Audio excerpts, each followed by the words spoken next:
गर्मी का मौसम था। चंद्रपुर नाम का छोटा सा गांव रात की ठंडी हवा में डूबा हुआ था। मिट्टी से उठती सोंधी खुशबू पूरे माहौल को शांत बना रही थी। लेकिन उस रात कुछ अलग था।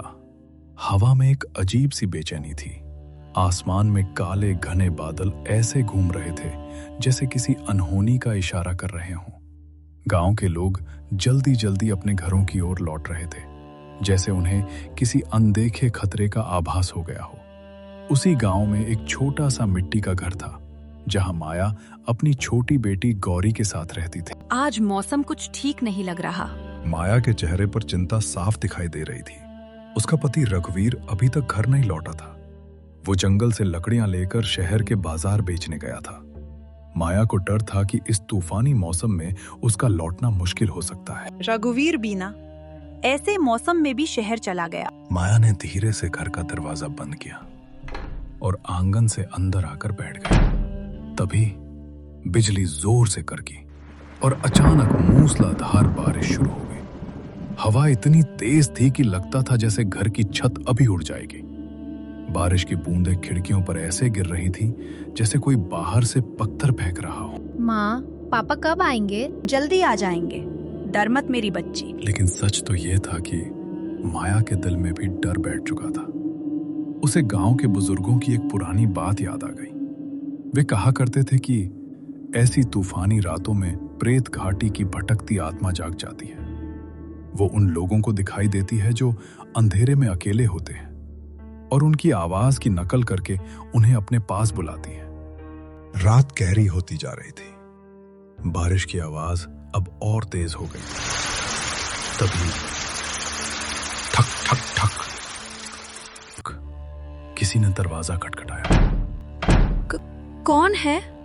माया, दरवाजा खोलो। मैं हूं रघुवीर। नहीं माँ, दरवाजा मत खोलना। क्यों? वो पापा नहीं हैं। माया सन्न रह गई। तुम ऐसा क्यों कह रही हो? जब वो बोल रहे थे तो उनकी आवाज बहुत अजीब थी, जैसे कोई गहरे कुएं के अंदर से बोल रहा हो। माया के रोंगटे खड़े हो गए। उसे बुजुर्गों की वही बात याद आ गई। प्रेत घाटी की आत्मा जब किसी की आवाज की नकल करती है तो उसमें एक अजीब सी गूंज होती है। माया तुरंत दरवाजे से दूर हट गई। बाहर से फिर आवाज आई। माया, क्या हुआ? दरवाजा खोलो, मुझे बहुत ठंड लग रही है। इस बार आवाज थोड़ी तेज थी, लेकिन वही अजीब गूंज उसमें मौजूद थी। माया समझ गई, अगर उसने दरवाजा खोला तो वो और उसकी बेटी शायद कभी जिंदा नहीं बचेंगे। माया ने गौरी को कसकर गले लगा लिया और दोनों घर के एक कोने में बैठ गए। कुछ देर बाद बाहर पूरी तरह सन्नाटा छा गया। केवल बारिश की आवाज सुनाई दे रही थी। धीरे धीरे रात बीतने लगी। माया की आंख लग गई। सुबह जब उसकी आंख खुली तो बारिश रुक चुकी थी। सूरज की हल्की किरणें घर के अंदर आ रही थी। गांव में लोगों की आवाजें सुनाई दे रही थी। माया बाहर आई और उसने देखा उसका पति रघुवीर गांव के मुखिया के साथ खड़ा था। उसके कपड़े पूरी तरह भीगे हुए थे। रघुवीर माया की तरफ भागा। माया, तुम ठीक हो ना? तुम रात भर कहाँ थे? रघुवीर ने गहरी सांस ली। मैं शहर से लौट रहा था, तभी तूफान शुरू हो गया। मेरी बैलगाड़ी का पहिया प्रेत घाटी के पास टूट गया।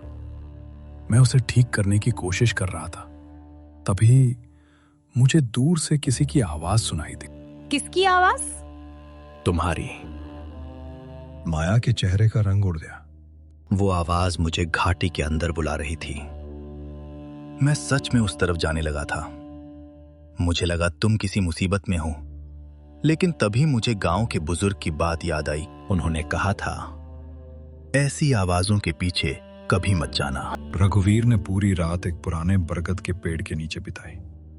सुबह बारिश रुकी तो वो किसी तरह गांव वापस आया। माया और रघुवीर एक दूसरे को देख रहे थे।